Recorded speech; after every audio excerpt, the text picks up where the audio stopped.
السلام علیکم ناظرین، میں پنڈی میں ہوں اور میرے مہمان آج جنرل ریٹائرڈ مرزا اسلم بیگ صاحب ہیں۔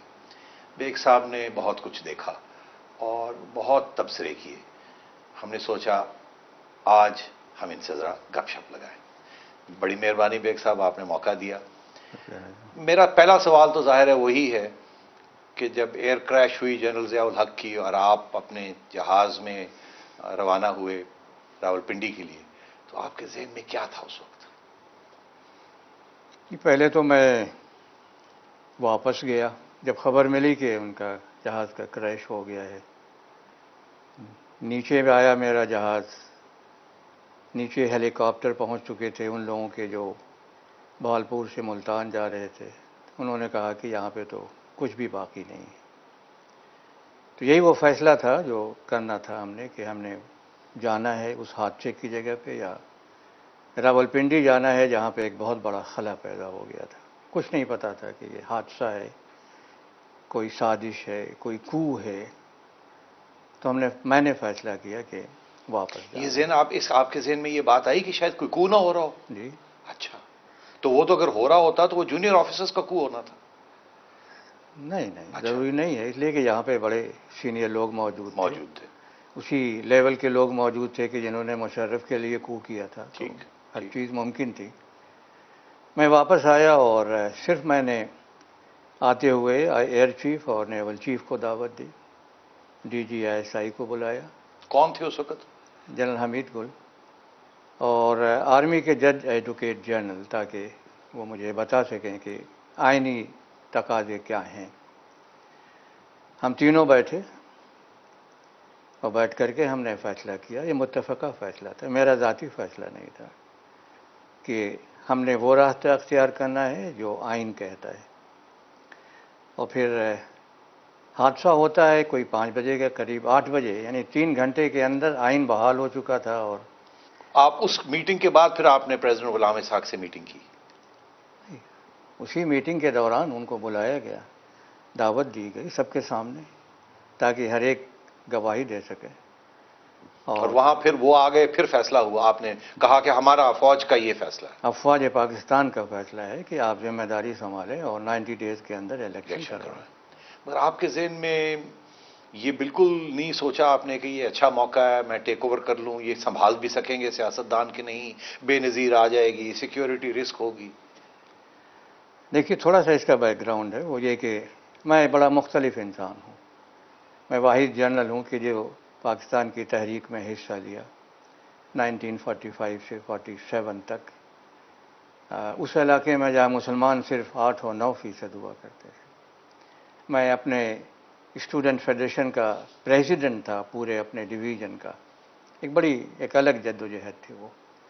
پاکستان کیا ہے، پاکستان کی اغراض و مقاصد کیا ہیں، ہماری کیا ذمہ داریاں ہیں، جمہوریت کیا ہے، وہ سبق میں نے وہاں سیکھا۔ اور اپنی پوری فوجی زندگی میں میں کبھی ان باتوں سے غافل نہیں رہا۔ جب بھی مجھے موقع ملا میں کہتا رہا، یہاں تک کہ بہت سی باتیں ہیں، لیکن آخر میں 2 واقعات بڑے اہم ہیں کہ 1985 میں جنرل ضیاء نے ہمیں بلایا، حمید گل بھی ہمارے ساتھ تھے، کہ بتاؤ کیا کرنا چاہیے، کوئی سیاسی نظام آنا چاہیے۔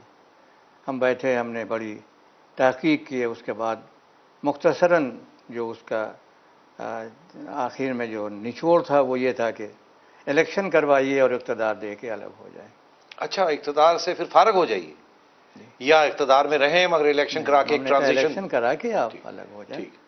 ان کا جواب تھا کہ چاہتے ہو کہ پھانسی کا پھندا میرے گلے میں پڑ جائے۔ یہ موقع گنوا دیا انہوں نے۔ پھر آپ نے دیکھا کہ ایک حکومت بنی جو رجب صاحب کی، وہ بھی 2 سال کے بعد 2 سال کے اندر ختم ہو گئی۔ پھر اپریل 88، یعنی حادثے سے صرف چند ماہ پہلے دوبارہ انہوں نے ہمیں بلایا، دوبارہ یہی ٹاسک ہمیں دیا۔ دوبارہ ہم ان کے سامنے حاضر ہوئے، کہا کہ جناب عالی آپ کو حمید گل صاحب نے بھی یہی کہا، آپ نے بھی یہی کہا؟ جی، ہم نے کہا کہ اللہ آپ پہ بڑا مہربان ہے، ایک موقع دیا تھا وہ آپ نے گنوا دیا، یہ دوسرا موقع ہے کہ آپ کھلے دل سے مضبوط فیصلہ کریں اور الیکشن کروائیں اور اقتدار جن کی امانت ہے ان کے حوالے کر دیں۔ تو اس دفعہ جنرل ضیاء کا جواب تھا کہ اقتدار کی کچھ مجبوریاں ہوتی ہیں اور مجبوریوں کے تحت ابھی یہ ممکن نہیں ہے، یہ ان کا فیصلہ تھا۔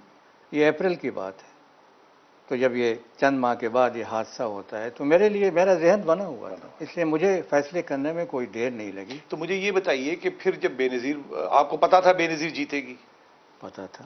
تو آپ نے کیا سوچا کہ اب انہوں نے آنا ہے، نوجوان ہیں، ان کی بیک گراؤنڈ اس قسم کی ہے، ملک کو کس طریقے سے فائدہ ہو سکتا ہے، کس طریقے سے نقصان ہو سکتا ہے، یہ ظاہر ہے ساری باتیں آپ کے ذہن میں ہوں گی، اور کیا کنڈیشنز کیا لگائی تھی آپ نے بے نظیر کی انٹری؟ پہلی بات تو یہ ہے کہ مجھے، جیسے میں نے کہا نا کہ وہ 45 47 میں دا میجارٹی خلق خدا کہ جو میرے بزرگوں نے بتایا تھا کہ جدھر خلق خدا کی بڑی اونچی آوازیں ہیں اس طرف جاؤ، مجھے معلوم تھا کہ خلق خدا کہ جس میں جو اکثریت میں بے نظیر کے ساتھ تھی غلط نہیں ہو سکتی، اگرچہ بہت پروپیگنڈا کیا گیا تھا کہ بھٹو فیملی سیکورٹی رسک ہے، پیپل پارٹی سیکورٹی رسک ہے۔ آپ نہیں سمجھتے تھے کہ یہ ایسی بات ہے؟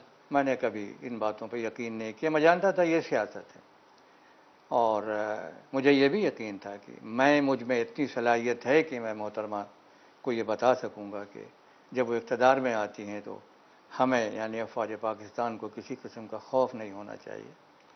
تو میں آپ کو یہ بتا دینا چاہتا ہوں، جو بار بار میں نے کہا ہے کہ ان سے میں نے صرف یہ کہا تھا کہ فوج سے آپ کو کوئی تکلیف نہیں ہوگی، اور میں نے کہا کہ جنرل ضیاء جیسے بھی تھے ان کے ہاتھوں آپ کے والد کو پھانسی دی گئی، آپ فوج کو مورد الزام نہ ٹھہرائیے گا، اور ان کی طرف سے آپ کو کوئی کنڈیشنز آپ نے کچھ لگائی تھی کہ جی صاحبزادہ یعقوب کو رکھنا پڑے گا فارن میں منسٹر؟ بتاتا ہوں۔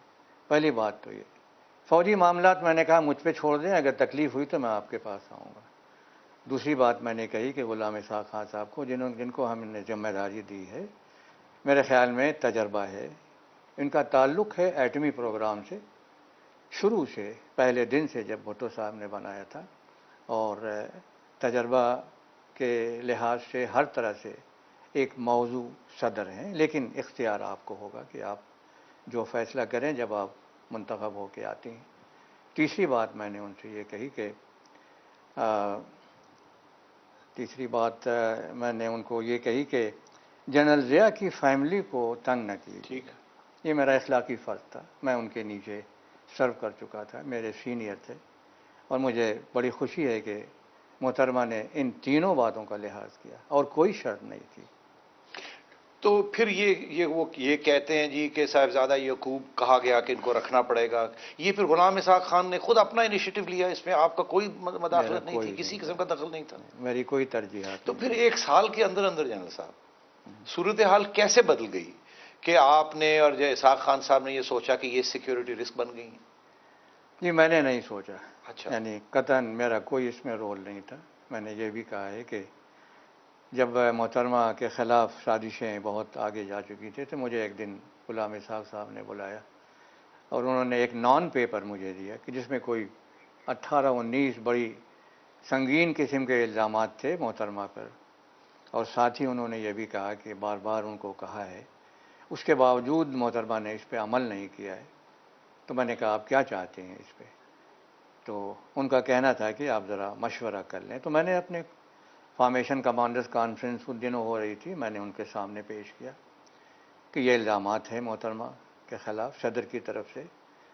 تو ہر ایک کا یہی متفقہ مشورہ تھا کہ ان کو بتا دیں کہ آئین کے حدود کے اندر رہتے ہوئے محترمہ کو سمجھائیں، بتائیں۔ آپ نے ذکر کیا سازشیں شروع ہو چکی تھی ان کے خلاف، کون کر رہا تھا یہ سازش؟ ISI اس میں ملوث تھی؟ یہ وہی سازشیں جو اب شروع ہو گئی ہیں زرداری صاحب کے زرداری اور مسلم لیگ کے درمیان، اور اس میں اب سازشوں کا نہیں تو اس میں تو جنرل حمید گل کا ایک بہت بڑا ہاتھ تھا، ISI کا بہت بڑا ہاتھ تھا۔ حمید گل کا ہاتھ نہیں تھا، سازشیں کرنے تو والے بڑے سازش بڑے پھر کہاں سے ہوتی ہے جنرل جی صاحب؟ سازش کون کر رہا تھا پھر اس وقت؟ سازش آپ جیسے آج ہو رہی ہے، آج اتنی باتیں ہو رہی ہیں ایم کیو ایم نہیں کی تو طرف یہ سے، جو سارے ارکاد کی امتیاز طرف سے۔ صاحب ڈی جی آئے، وہ جو ISI کے اندر تھے، مڈ نائٹ جیک کال، پھر ووٹ آف نو کانفیڈنس، یہ سارا کچھ ہوا، تو اس میں تو اب ظاہر ہو گیا کہ ISI کا ہاتھ تھا۔ جی ISI کا ہاتھ تو تھا، اور اس وقت تک تھا جب تک کہ ان کا رول ختم نہیں کیا گیا، موجودہ حکومت نے ختم کیا۔ ٹھیک، ناظرین ایک بریک لیتے ہیں، پھر واپس آتے ہیں۔